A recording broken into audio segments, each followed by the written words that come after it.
جب بنیامین کو بٹھایا تو قالو کہنے لگے ان یسرق فقد سرق اخ له من قبل، اگر اس نے چوری کی تو یقیناً چوری کر چکا اس کا بھائی بھی اس سے پہلے۔ توبہ، قیاس مال فارق، قیاس فاسد۔ ایک بھائی بہنگا ہے تو دوسرا بھی بہنگا ہوگا، ایک آدمی کی ٹانگ ٹوٹی ہے تو دوسرے بھائی کی بھی توڑو گے کیا؟ اور غلط الزام لگایا حضرت یوسف پر۔ بنیامین کے بھائی تو یوسف تھے نا، یہ والدہ کے مرنے کے بعد اپنی پھوپھی کے ساتھ رہتے تھے۔ جب یعقوب علیہ السلام لا رہے تھے تو وہ دے نہیں رہی تھی، تو اس نے قمیص کے اندر کوئی چیز رکھی اور چوری کا الزام لگایا تاکہ یہ میرے گھر پر رہے۔ تو کیا بادشاہ مصر نے جب حضرت یوسف سے محبت شروع کی تو حضرت یوسف نے کہا معاف کرنا، معاف کرنا، جب بھی مجھ سے کسی نے محبت کی مجھ پر تکلیف آئی۔ پھوپھی محبت کر رہی تھی تو چور بنا دیا، باپ محبت کرنے لگے تو بھائیوں نے کنویں میں گرا دیا، عزیز مصر کی بیوی محبت کرنے لگی تو جیل بھیج دیا، قمیص پھاڑ دی میری۔ آہا، عبداللہ استاد نوشہرہ نے کہا ہے نا کہ پھلوں کو دان کے نیچے کیا چیز چباتی ہے؟ میٹھاس۔ اور بہترین پرندوں کو کس نے پنجرے میں ڈالا ہے؟ ان کے کمال و شجاعت۔ قالو کہنے لگے ان یسرق، اگر بنیامین چوری کر رہا ہے فقد سرق اخ له من قبل، بس یقیناً چوری کر چکا ہے اس کا بھائی بھی۔ فاسرها یوسف فی نفسی، بس چھپایا اس بات کو یوسف نے اپنے دل میں، ولم یبدها لهم، بتایا تک نہیں۔ یہ کاملین کا مقام ہے۔ حضرت حیران ہو گئے کہ ابھی تک مجھے چھوڑ نہیں رہے۔ قال انتم شر مکانا، حضرت نے دل میں کہا تم بڑے بدترین لوگ ہو، بڑی غلط جگہ پہ ہو، ابھی تک غلط باتیں کرتے ہیں، تمہیں تو پتہ ہے کہ وہ غلط الزام تھا۔ واللہ اعلم بما تصفون، اور اللہ جانتے ہیں جو تم بولتے ہو۔ حضرت یوسف فرماتے ہیں قالوا یا ایھا العزیز، کہنے لگے عزیز مصر، ان له ابا شیخا کبیرا، بے شک اس کے والد ہیں بہت بوڑھے، فخذ احدنا مکانہ، پس لیجئے ہم میں سے کوئی اس کی جگہ، انا نراک من المحسنین، ہم دیکھتے ہیں کہ آپ بہت اچھے لوگوں میں سے ہیں۔ قال معاذ اللہ، حضرت نے فرمایا اللہ کی پناہ، انا خدا کہ ہم لے الا ما وجدنا متاعنا عندا، مگر وہ جس کے پاس پایا سامان اپنا، انا اذا لظالمون، بے شک ہم ظالم ہی ہوں گے۔ یہ کوئی پاکستان ہے کیا کہ چوری ایک کر لے پکڑے دوسرے؟ ہماری زمین پر چور چوری کرتے ہوئے پکڑا گیا، ہم نے تھانے میں بند کرایا۔ جس دن میں تھانے پہنچا، جس وقت وہ چور باہر بھاگ رہا تھا، میں نے تھانے دار سے کہا کہ کیسے چھوڑ دیا؟ کہا نہیں بیٹھا ہوا ہے۔ میں نے کہا نہیں وہ تو چلا گیا۔ تو پولیس والوں کو گالیاں دینے لگا کیسے چلا گیا؟ پولیس والوں نے مجھے کہا ابھی 40,000 روپے لے کے چھوڑوایا ہے۔ میں نے D M L A Karachi اس وقت تھا جاننے والا، اس کو میں نے فون کیا، اس نے تھانہ دار کو کہا 10 گھنٹے کے اندر اندر چور دے دو ورنہ تمہیں میں ہتھکڑیاں لگواتا ہوں۔ مجھے خبر دے دی چور مل گیا۔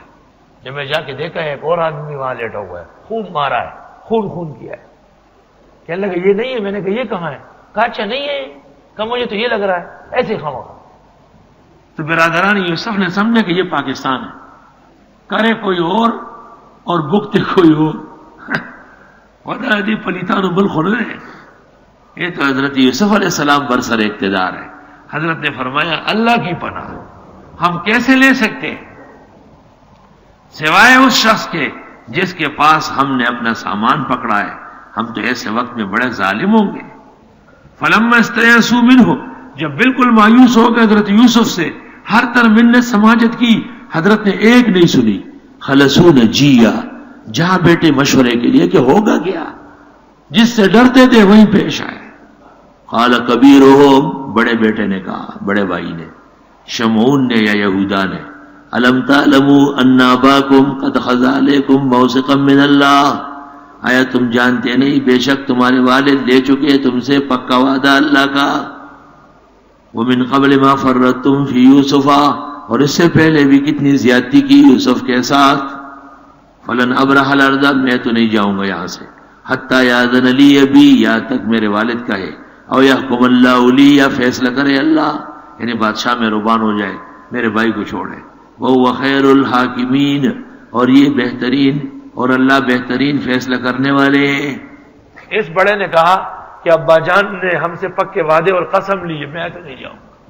یا تو والد صاحب کہے کہ آ جاؤ، یا اللہ کوئی اور بہترین تدبیر فرمائے، بادشاہ میں ربان ہو جائے، بنیامین کو رہا کر لے.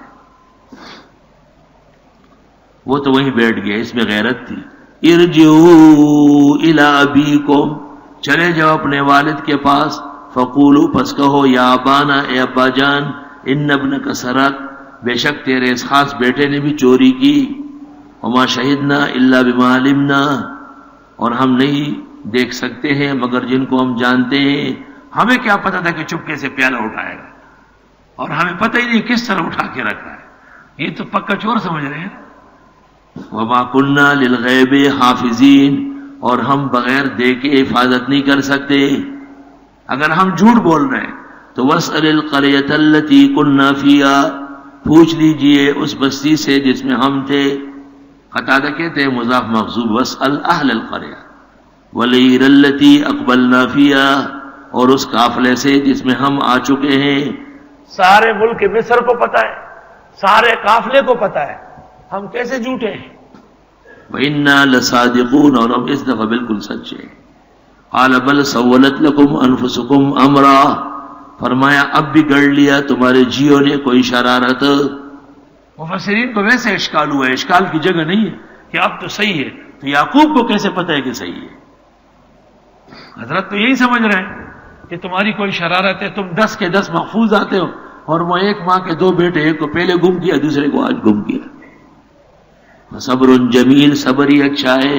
عسى اللہ ان یاتینی بہم جمیعا، امید ہے کہ لے آئے اللہ ان کو میرے پاس سب کو. انہ هو العلیم الحکیم، بے شک وہ خوب علم والے ہیں اور حکمت والے ہیں. وتولی عنہم، اور حضرت نے ان سے توجہ ہٹائی، چہرہ ہٹایا. وقال یا صفا علی یوسف، اور فرمایا اے افسوس میرے یوسف. وَبَيَضَّتْ عَيْنَاهُ مِنَ الْحُزْنِ، سفید ہو گئی اس کی آنکھیں غم کے مارے. فَهُوَ كَظِيمٌ، اور وہ غم میں گھٹ رہے تھے. غموں میں گزار کر، تکلیفوں صدموں میں آنکھوں کے آنسو جب زیادہ نکل جاتے ہیں تو آنکھوں کی روشنی کم ہو جاتی ہے. اور امام حسن بصری سے نقل ہے کہ انبیاء پر دنیا کے عوارض آتے ہیں، جیسے جنگ میں چوٹ آتی ہے، زخم آتے ہیں. حضرت کے دندان شہید ہوئے. سوال یہ ہے کہ گم ہوئے بنیامین اور یاد کرتے ہیں یوسف کو، کیونکہ وہ بہت بڑا صدمہ ہے. نئے غم سے پرانا غم تازہ ہو جاتا ہے.